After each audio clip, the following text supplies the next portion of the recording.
तो आइए आज हम जानते हैं बच्चों चैप्टर 5 पे दैनिक जीवन में रसायन। जैसा कि इससे पहले हम लुईस के अनुसार, ब्राइस्टन डोरी के अनुसार, आर्यनिस के अनुसार अम्ल की परिभाषा और क्षार की परिभाषा के बारे में अध्ययन कर चुके हैं। अब आज हम बात करते हैं कि दैनिक जीवन में जो रसायन है तो अम्ल और क्षारों के रासायनिक गुण क्या है। तो आज हम बात करेंगे मात्र अम्ल के रासायनिक गुणों के बारे में, कल हम बात करेंगे क्षार के रासायनिक गुण के बारे में। देखिए इसमें जैसा कि यहाँ पर 3 गुण अम्ल के अंदर पाए जाते हैं कि अम्ल धातु से क्रिया कर हाइड्रोजन गैस देते हैं। कैसे? दूसरी बात है कि अम्ल क्षार से क्रिया कर उदासीन लवण बनाते हैं जिसे हम उदासीनीकरण अभिक्रिया भी कहते हैं।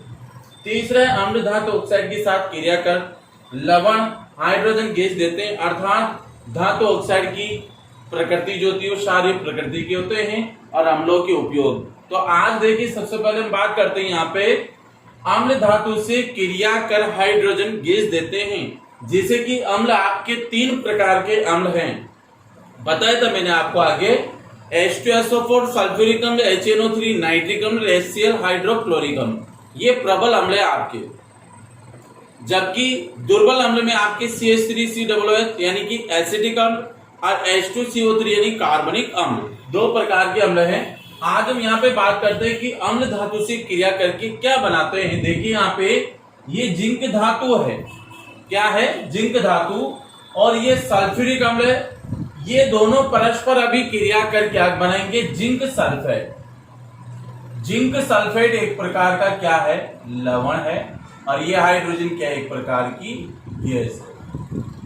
यानी हम बात करें तो ये कह सकते हैं कि कोई भी प्रबल अम्ल धातु से क्रिया करता है तो वह लवण और हाइड्रोजन गैस बनाते हैं। यानी इधर जिंक सल्फेट अपने आप में एक प्रकार का लवण है, हाइड्रोजन गैस यहाँ से उत्सर्जित होती है।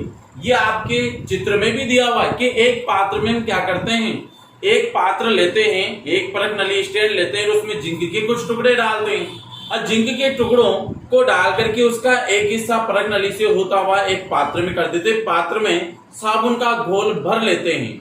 अब उसमें क्या करते हैं, हम जिंक के टुकड़ों पर बूंद बूंद करके क्या करते हैं, सल्फ्यूरिक अम्ल की जब डाली जाती है तो ये सल्फ्यूरिक अम्ल जिंक धातु से क्रिया कर वहां से गैस उत्सर्जित होती है। उस गैस का पता लगाने के लिए परख नली से होती हुई गैस बुलबुलों के रूप में उस पात्र में उड़ती है। जब उन बुलबुलों के पास हम जलती हुई तीली या मोमबत्ती लेकर जाते हैं तो फटफट की ध्वनि के साथ जलती है, तो इसका मतलब वो कौन सी गैस है? Hydrogen gas. क्योंकि हाइड्रोजन गैस क्या होती है? ज्वलनशील होती है। क्या होती है? ज्वलनशील होती है। इस प्रकार हम हाइड्रोजन गैस का पता लगा सकते हैं। तो देखिए यहाँ पे जिंक धातु है। अब जिंक यहाँ पर एक प्रकार से क्या है? सक्रिय धातु है। सक्रिय का मतलब हाइड्रोजन से अधिक सक्रिय ये, क्योंकि सक्रियता श्रेणी हम आपको बताएंगे कि तत्वों की सक्रियता श्रेणी क्या होती है, अगले अध्याय में हम पढ़ेंगे। तो सक्रियता श्रेणी में जो सारणी है वो सारणी में हाइड्रोजन से पहले क्या आता है? जिंक आता है। तो जिंक इस हाइड्रोजन की अपेक्षा क्या है? अधिक क्रियाशील होने के कारण ये जिंक इस हाइड्रोजन को यहाँ से क्या करता है? प्रतिस्थापित कर देता है। प्रतिस्थापित करके इसको यहाँ पर ले जाता है। तो जिंक फिर इस किसके साथ अभिक्रिया करेगा? ये धनायन है, ये ऋणायन है, ये धनायन है। जिंक सल्फेट से भी क्रिया करके यहाँ बनाएगा आपके जिंक सल्फेट। अब शेष क्या बचा यहाँ पे? हाइड्रोजन। हाइड्रोजन गैस यहाँ से उत्सर्जित होती है, इसलिए तीर का चिन्ह ऊपर लगाया जाता है। तो इस प्रकार से अम्ल धातु से क्रिया कर क्या बनाते हैं? लवण और हाइड्रोजन गैस का निर्माण करते हैं। ये तो हुई हमारी अम्ल से धातु की अभिक्रिया। अब हम बात करते हैं कि अम्ल क्षार से क्रिया कर, यानी कि अम्ल चाहे वो प्रबल हो चाहे दुर्बल, प्रबल अम्ल प्रबल क्षार, दुर्बल अम्ल दुर्बल क्षार, ये अगर जब भी मिलते हैं तो इनसे उदासीन लवण ही बनते हैं। तो अम्ल क्षार से क्रिया कर उदासीन लवण बनाते हैं और इन अभिक्रिया को हम क्या कहेंगे? उदासीनीकरण अभिक्रिया भी कहते हैं। जैसे यहाँ पे मान लीजिए हाइड्रोक्लोरिक अम्ल है, ये आपके सोडियम हाइड्रोक्साइड है, ये प्रबल अम्ल है और ये प्रबल क्षार है। अब इसका धनायन, इसका ऋणायन, इसका धनायन और इसका OH ऋणायन, तो इसका जो धनायन है वो तो इसके ऋणायन के साथ और इसका धनायन इसके ऋणायन के साथ संयोजित होकर के क्या बनाता है? लवण और जल का निर्माण करता है। तो जैसे ये सोडियम है, इस क्लोरीन से अभी क्रिया करेगा तो NaCl, ये धन आयन हो गया और ये ऋण आयन हो गया।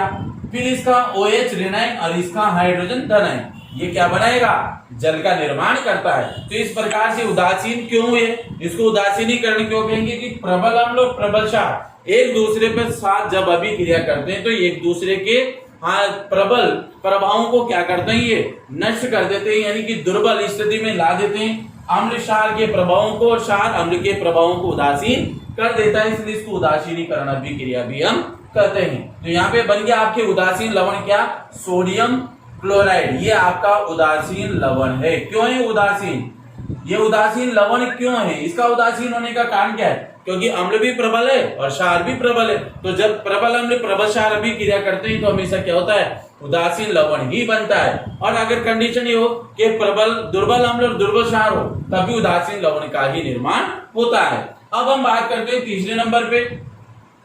अम्ल ने धातु से भी क्रिया कर ली, अम्ल ने क्षार से भी क्रिया कर ली। तीसरे नंबर पे आता है अम्ल धातु ऑक्साइड के साथ क्रिया कर। अब धातु के ऑक्साइड के साथ अम्ल क्रिया करेगा, लवण और हाइड्रोजन गैस देते हैं, अर्थात धातु ऑक्साइड क्षारीय प्रकृति के होते हैं। अब देखो यहाँ पे ये है कॉपर ऑक्साइड, यहाँ मात्र आपके धातु उधर, यहाँ धातु ऑक्साइड है और यानी यहाँ धातु के साथ क्या लग गया, ऑक्साइड लग गया, यानी ऑक्सीजन जुड़ गया।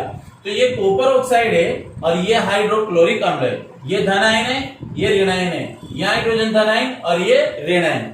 अब देखिए इसमें भी ऐसी कैसी कंडीशन होनी है, ये कॉपर इसके ऋण आयन के साथ और इसका धन आयन इसके ऋण आयन के साथ।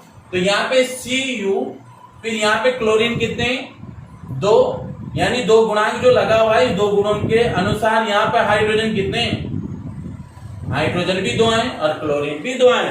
तो यहाँ पर देखिए यहाँ पे कॉपर कितना है, 1, तो ये आ गया कॉपर 1। अब यहाँ आप कहोगे कि सर ये Cl2 कहां से आया, तो Cl2 का मतलब यहाँ पे क्या, 2 गुणांक लगा हुआ है, 2 गुणांक से मतलब है यहाँ हाइड्रोजन भी 2 है और यहाँ कॉपर एक क्लोरीन भी 2 है। तो 2 क्लोरीन यहाँ से मुक्त होगी तो यहाँ बन गया आपकी CuCl2। अब यहाँ शेष क्या बचा, 2 हाइड्रोजन और 1 ऑक्सीजन, तो यहाँ शेष क्या बन गया, जल। तो इस प्रकार से आपके कॉपर क्लोराइड यानी लवण का निर्माण होता है, यानी कॉपर क्लोराइड एक प्रकार का क्या है, लवण है और ये जल का निर्माण इस प्रकार से हो जाता है। अगर हम इसी उदाहरण को इसके आधार पर लें तो देखिए आप यहाँ पे ZNO और यहाँ पर हम कर दें 2HCl, कंडीशन हो जाएगी, यहाँ जिंक ऑक्साइड हो गया, कॉपर ऑक्साइड था।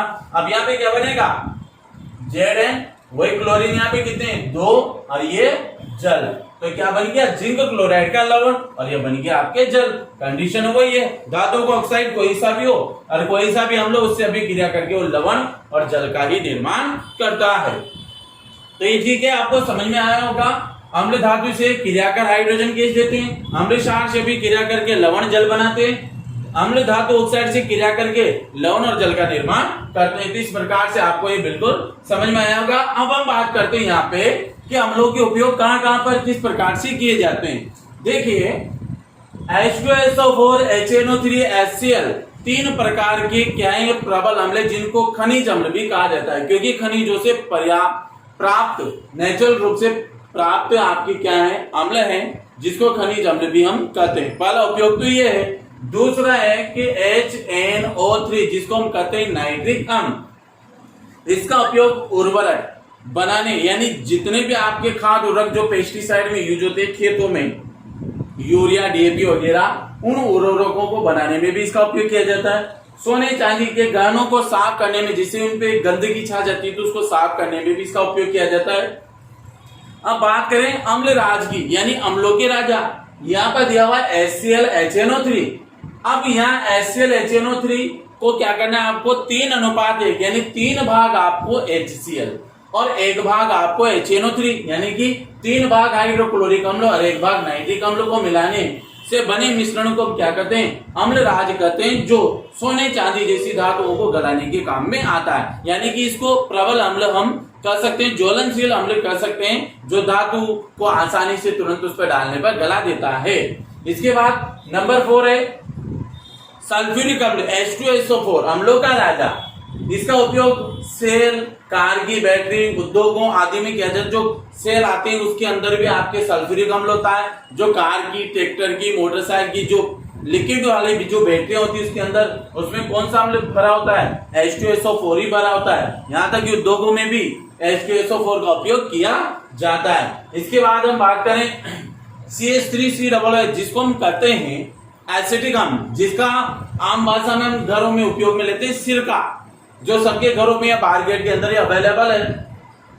इसको सिरके के रूप में उपयोग में लिया जाता है। कैसे? एवं खाद्य पदार्थों को संरक्षित, जैसे अचार, मुरब्बा, जैम, जेली आदि में इसकी अल्प मात्रा डालने पर क्या होता है? वह खाद्य पदार्थ लंबे समय तक संरक्षित रहते हैं, अर्थात वो संसारण होने से बच जाते हैं, खराब होने से बच जाते हैं। तो उनको बचाने के लिए सिरके की कुछ मात्रा हमारे खाद्य पदार्थों में मिलाने से लंबे समय तक क्या होते हैं? सुरक्षित बने रहते हैं। इसलिए इसको उसमें खाद्य पदार्थ की चीजों के अंदर, जिनका डिब्बा बंद होती है उनके अंदर उनको डाला जाता है, एसिडिक अम्ल को। ये हुई हमारे अम्लों के उपयोग पूरे 5, समझ में आए होंगे आपको।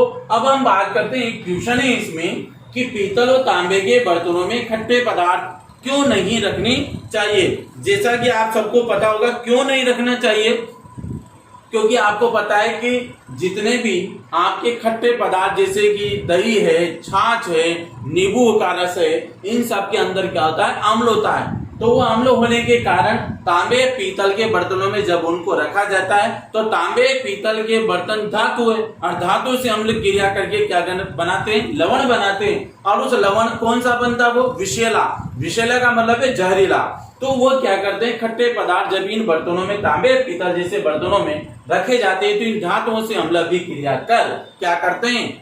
विषैले लवण का निर्माण करते हैं। और उस विषैले लवण का निर्माण उन खाद्य पदार्थों में या खट्टे पदार्थों में मिल जाने के कारण जैसे वो आपके शरीर में जाता है तो आपके शरीर को कोई भी नुकसान हो सकता है, या शरीर के लिए वो हानिकारक हो सकता है। तो बच्चों, आज हमने बात की है दैनिक जीवन में जो रसायन, उसमें अम्ल के रासायनिक गुणों के बारे में, अम्ल के उपयोग और पीतल और तांबे के बर्तनों में हमें खट्टे पदार्थ क्यों नहीं रखनी चाहिए, इसके बारे में आज हमने बात की और आपको ये समझ में भी आया होगा।